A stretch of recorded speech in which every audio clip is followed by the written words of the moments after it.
الحمد لله الذي جعل يوم الجمعة سيد الأيام، ولا نعبد ولا نستعين إلا إياه، وهو الذي فرض صلاة الجمعة بقوله تعالى: إذا نودي للصلاة من يوم الجمعة فاسعوا إلى ذكر الله.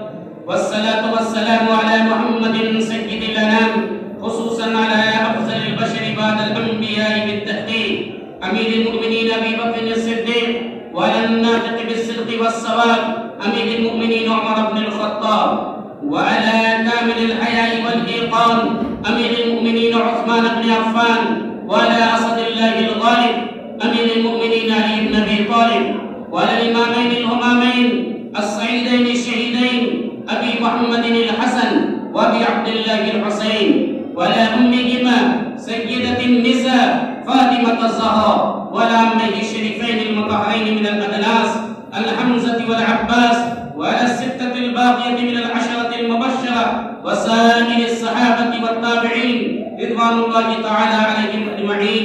بارك الله لنا ولكم في القرآن العظيم، ونفعنا وإياكم بالآيات والذكر الحكيم، إنه تعالى جواد كريم ملك بر رؤوف رحيم. نحمده ونستعينه ونستغفره ونؤمن به ونتوكل عليه، ونعوذ بالله من شرور أنفسنا ومن سيئات أعمالنا، من يهده الله فلا مضل له ومن يضلل فلا هادي له، ونشهد أن لا إله إلا الله وحده لا شريك له، ونشهد أن سيدنا وحبيبنا وسندنا وشفيعنا وأيدنا وروحنا ومولانا محمدا عبده ورسوله. أما بعد، إن الله وملائكته يصلون على النبي، يا أيها الذين آمنوا صلوا عليه وسلموا تسليما.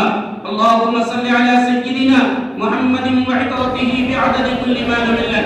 اللهم صل على سيدنا محمد عبدك ورسولك، وعلى المؤمنين والمؤمنات، وعلى المسلمين والمسلمات، وصل على جميع الأنبياء والمرسلين، وعلى كل ملائكتك المقربين، وعلى عباد الله الصالحين برحمتك يا أرحم الراحمين.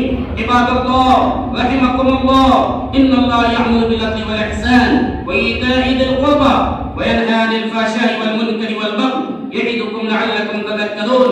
ولذكر الله تعالى أعلى وأولى وعز وجل وتم وعظم وأم وأكبر، والله يعلم ما تصنعون.